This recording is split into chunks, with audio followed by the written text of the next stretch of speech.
The reveal trailer for Lords of the Fallen 2, showcased at Gamescom Opening Night Live 2025, offers a tantalizing glimpse into the next chapter of CI Games and Hexworks' dark fantasy action RPG. As a sequel to the 2023 reboot, itself a reimagining of the 2014 original, Lords of the Fallen 2 promises to build on its predecessor's foundation while introducing new mechanics, a darker narrative, and enhanced gameplay systems. Below is a comprehensive analysis of the trailer covering its narrative, visuals, gameplay implications, and context within the Soulslike genre. Based on available information, stay with us.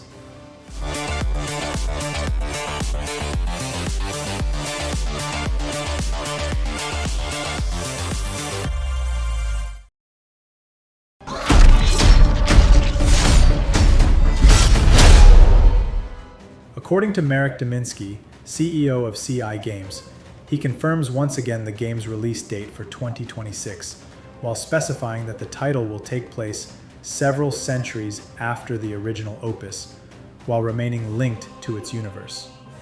The trailer establishes that Lords of the Fallen 2 is set 100 years after the events of the 2023 reboot, positioning it as a standalone sequel that doesn't require players to have experienced the prior game. The story centers on a fractured kingdom where the realms of the living Axiom and the dead Umbral are converging, creating a world on the brink of collapse. This dual-realm concept, a hallmark of the 2023 game, remains central, with the Umbral's darkness continuing to encroach upon the living world. A key narrative thread involves the gods, who were potential allies in the first game but are now positioned as antagonistic forces. A voiceover in the trailer urges the protagonist, the Lamp-Bearer, to wield a dark power to bring retribution to the heavens, suggesting a shift in tone toward rebellion against divine authority. It's unclear whether players will control the same Lamp-Bearer from the 2023 game or a new character, and the trailer leaves open which of the original game's 3 endings will be canonized. This ambiguity allows for narrative flexibility, appealing to both newcomers and returning players.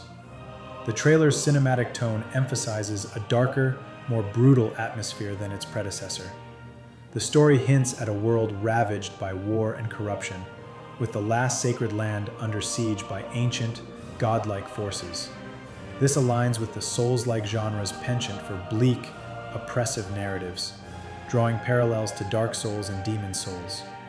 The convergence of realms suggests dynamic environmental storytelling, where the world's state may shift based on player actions or deaths.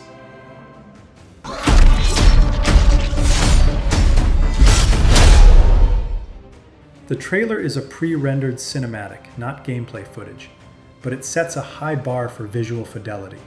It showcases a grim, medieval-inspired world filled with grotesque imagery, including blood-soaked corpses, tentacled creatures, and towering, armored adversaries. The art direction leans heavily into the dark fantasy aesthetic, with a color palette dominated by muted grays, deep reds, and sickly greens, evoking the haunting beauty of Bloodborne and the 2023 reboot's Mournstead. A standout moment features a boss battle against an angelic figure with wings, composed of multiple arms, resembling twisted branches. This creature, fought beneath a tower crowned with a gigantic flower, embodies the game's blend of beauty and horror. The trailer's climax shows the Lamp-Bearer defeated by this angel, only to awaken in a transformed environment surrounded by giants and massive vines, hinting at a dynamic world state that changes upon death.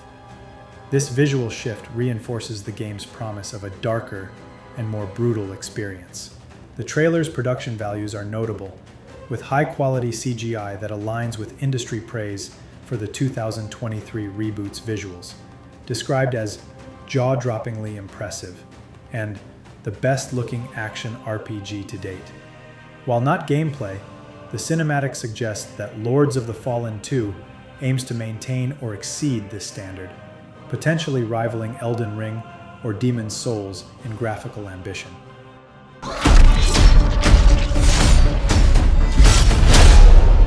Although the trailer is cinematic, it provides clues about the game's mechanics. According to developer statements, and the 2023 Games Framework. The key elements include the crossing of two realms, Axiom and Umbral, which allows players to move from the realm of the living to the realm of the dead. This returns as a core mechanic. Each realm offers unique paths, treasures, and enemies, adding depth to exploration and the discovery of its secrets. While the concept of this dual world system is unanimously recognized as the major innovation and the most brilliant idea of the game, its initial execution generated a set of significant frustrations. Umbral was not perceived as underutilized in its conceptual potential, but rather as a system with profound intentions hindered by a problematic execution, particularly due to constant mechanical demand and pressure that affected the game's pace. Post-launch updates significantly transformed this mechanic, addressing initial criticisms and making it more accessible. However, these adjustments created a new divide within the community, with some seeing it as a dilution of the tension and difficulty that defined the Souls-like experience. The answer to the user's question is therefore nuanced. Umbral was initially perceived as poorly utilized due to an unbalanced implementation, but its evolution made it more playable, at the cost of some of its original identity. Hexworks' goal of creating a very dangerous journey was the driving force behind several design choices that were later heavily criticized. The core tension and risk of the game were tied directly to the Umbral mechanic. Once a player enters this world, they face escalating threats, including enemies that spawn incessantly and the nearly invincible Scarlet Shadow creature that begins to hunt the player after a certain amount of time. This system of progressive pressure, designed to encourage prudence and risk management, became the main source of frustration. The paradox is that what was intended to be an exciting challenge was, for many players, a burden that turned the risk-reward gameplay loop into a punishing and overwhelming experience. Professional critics largely praised the concept of Umbral as Lords of the Fallen's strongest original idea. They described the dual-world mechanic as absolutely brilliant and fantastic. The artistic direction was also widely commended, with its nightmarish environments and demonic viscera layered over the Gothic structures of Axiom being a noted visual success. However, these praises were often tempered by severe technical criticisms. The game suffered from quite serious performance issues and stutters, even on powerful platforms like the PS5 and Xbox Series X. For some reviewers, these technical problems were so persistent they made the experience frustrating, likening it to eating a delicious meal with a violent toothache.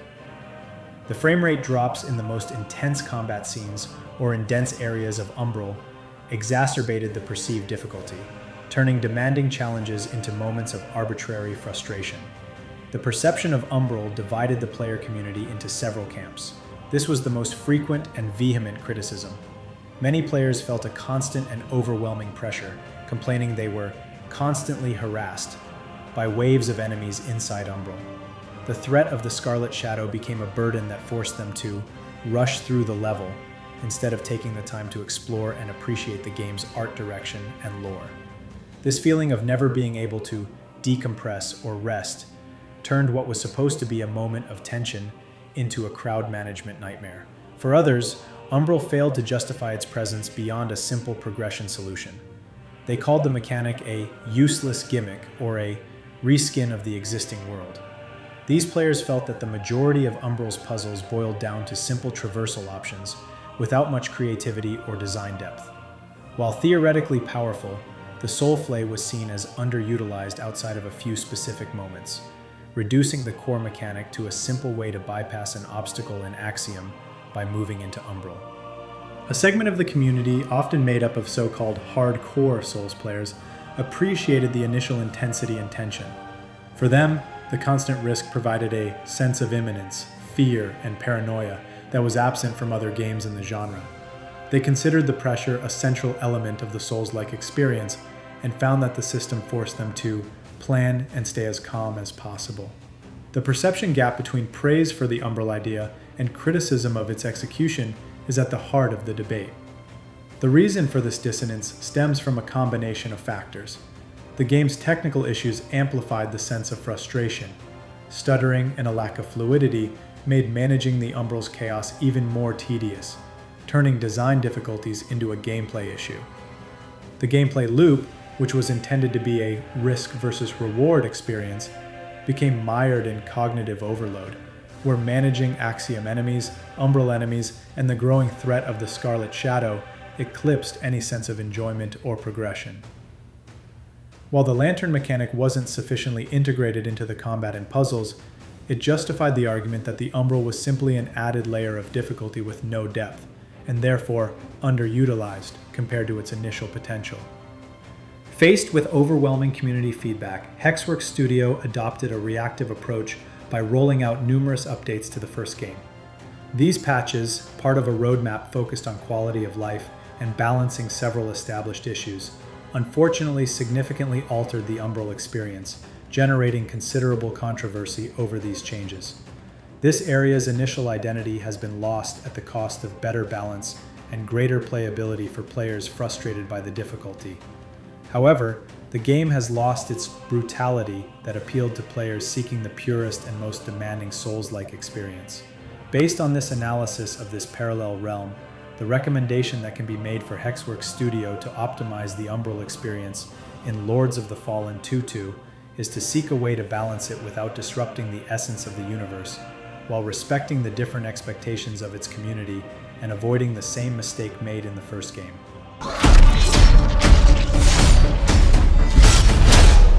Lords of the Fallen's combat system stands out for its richness and tactical depth. One of its major strengths is stance management. Each enemy has a gauge that can be broken through attacks, parries, or special moves, opening the way for devastating attacks called grievous strikes. This mechanic encourages a methodical approach and rewards players who can maintain the pressure. The parry is another of the game's strengths. More accessible than in other games of the genre, it inflicts significant posture damage and allows for effective counterattacks, making combat both fluid and rewarding.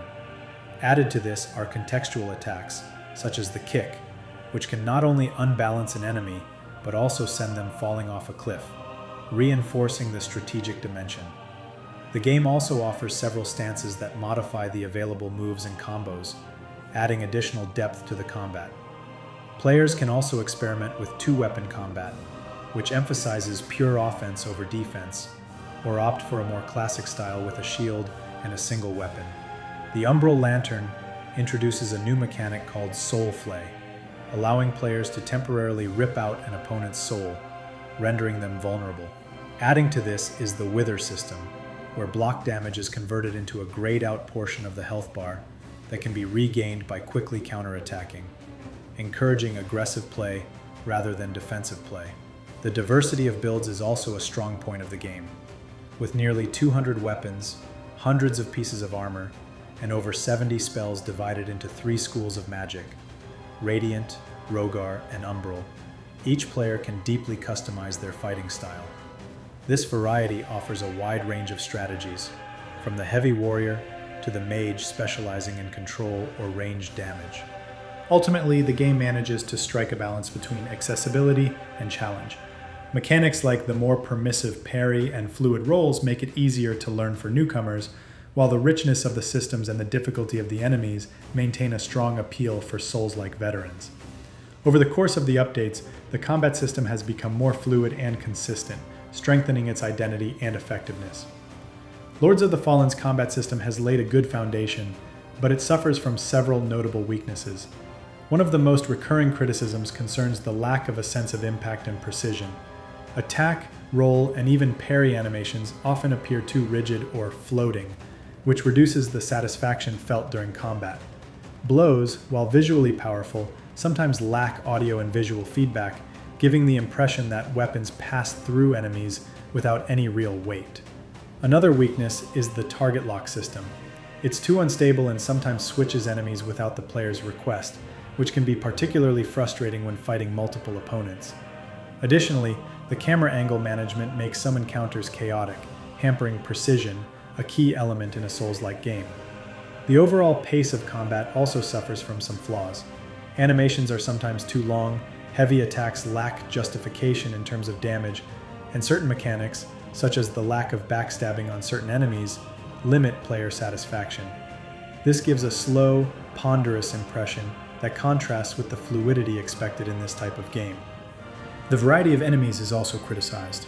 Although there are several types of creatures, many of them are reused too often in different areas. This reduces the sense of discovery and sometimes gives the impression of fighting recycled opponents.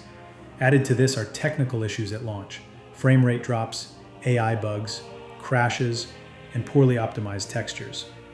These technical issues directly affect the precision and responsiveness of the combat system.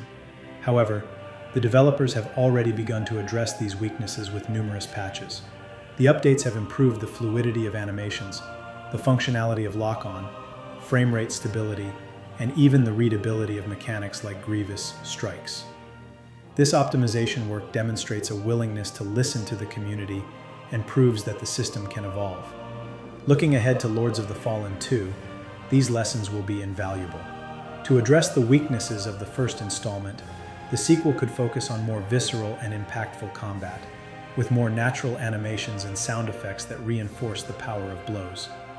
A more intelligent and stable lock-on would be essential to ensure accuracy. The pace of combat could also be adjusted by reducing overly cumbersome animations and making heavy attacks truly rewarding. Finally, the variety of enemies and their behaviors should be enhanced to avoid repetitiveness, and technical optimization will need to be carefully considered from the outset to deliver a fluid and responsive experience.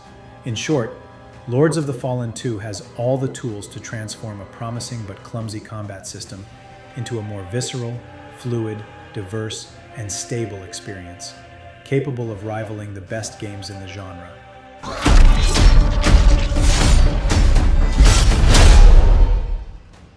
In Lords of the Fallen, the multiplayer experience has long suffered from numerous technical limitations, especially in co-op.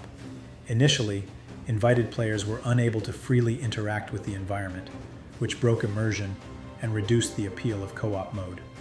With successive updates, these issues have been addressed. It is now possible to open doors, use ladders, participate in boss battles, and receive rewards.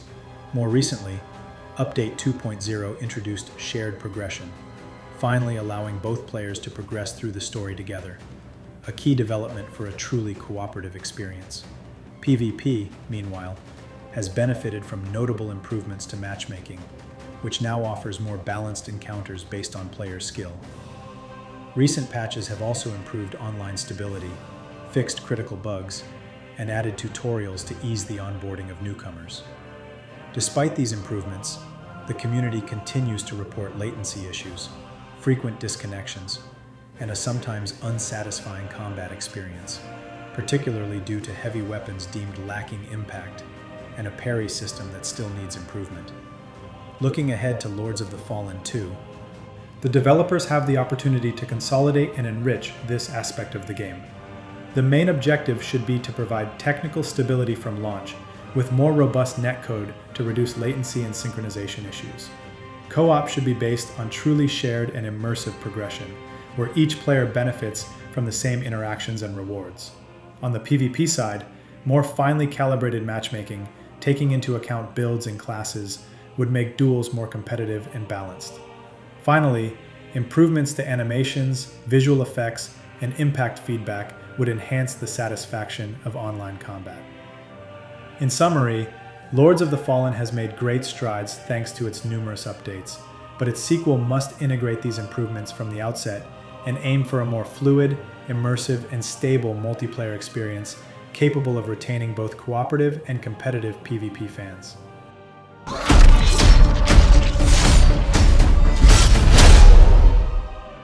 Lords of the Fallen 2 enters a competitive Souls-like landscape in 2026, alongside titles like Mortal Shell 2 and From Software's The Duskbloods. The 2023 reboot, while initially receiving mixed reviews for technical issues and repetitive enemy design, sold over 2 million units and improved significantly with the 2.0 update, which addressed community feedback.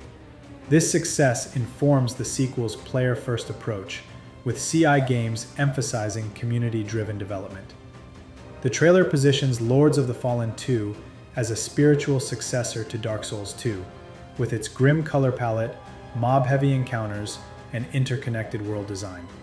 Unlike Elden Ring's open-world approach, the game appears to retain a more linear, claustrophobic structure, appealing to fans of traditional Souls-likes.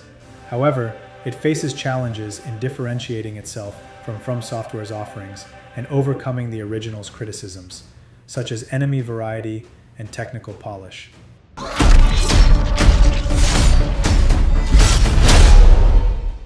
One of the most frequently noted weaknesses in Lords of the Fallen is the enemy variety. While the game features several types of corrupted creatures and soldiers, many of them are reused repeatedly in different areas, sometimes with simple variations in color or equipment. This repetition detracts from the sense of discovery and can make the player feel like they're constantly fighting the same opponents, reducing the immersion and tension typical of Souls-like games. Additionally, some enemies share similar attack patterns, limiting the need to adapt their strategy and making some encounters predictable. Looking ahead to Lords of the Fallen 2, a major improvement would be to introduce greater enemy diversity, not only in terms of appearance, but also in behavior, mechanics, and synergies between them. Each area could benefit from new creatures with distinct patterns, forcing the player to rethink their approach and constantly remain on their guard. By enriching the bestiary and offering more varied enemies that are better integrated into the universe, the sequel would have the opportunity to offer a more immersive, more unpredictable, and above all, more rewarding combat experience. Lords of the Fallen's bosses have been praised for their impressive art direction and dark setting, but several critics point to a lack of variety and depth in their mechanics. Many fights boil down to dodging or blocking powerful attacks and then exploiting an opening, with no real originality or evolving phases that renew the challenge throughout the fight. Some bosses, while visually striking, share overly similar patterns or predictable attacks, which reduces the impact of their fight over time. In Lords of the Fallen 2, it would be essential to introduce more diverse and memorable bosses, each with unique mechanics that require constant adaptation. For example, fights with several radically different phases, bosses that interact more with the environment, or even encounters where the player must skillfully combine magic, posture, and strategy to triumph. By expanding the boss bestiary and making each encounter more unique, the second installment could transform these iconic fights into truly epic moments, capable of rivaling the best of the genre. The Lords of the Fallen 2 reveal trailer is a bold statement of intent, showcasing a darker, more ambitious sequel that builds on the 2023 reboot's strengths while addressing its flaws. Its cinematic visuals, dynamic world mechanics, and emphasis on co-op and customization position it as a contender in the Souls-like genre. However, its success will hinge on delivering a polished experience, diverse content, and a compelling narrative that stands out amidst fierce competition. With a 2026 release window, there's ample time for Hexworks to refine the game, and the trailer's reception suggests strong anticipation among fans. For more details, check updates on CI Games' official channels or the game's Steam and Epic Games Store pages. Thank you for following us. If you liked the video, don't forget to click the like button, subscribe button, and activate the bell on our channel. Share your opinions in the comments and follow us on social media.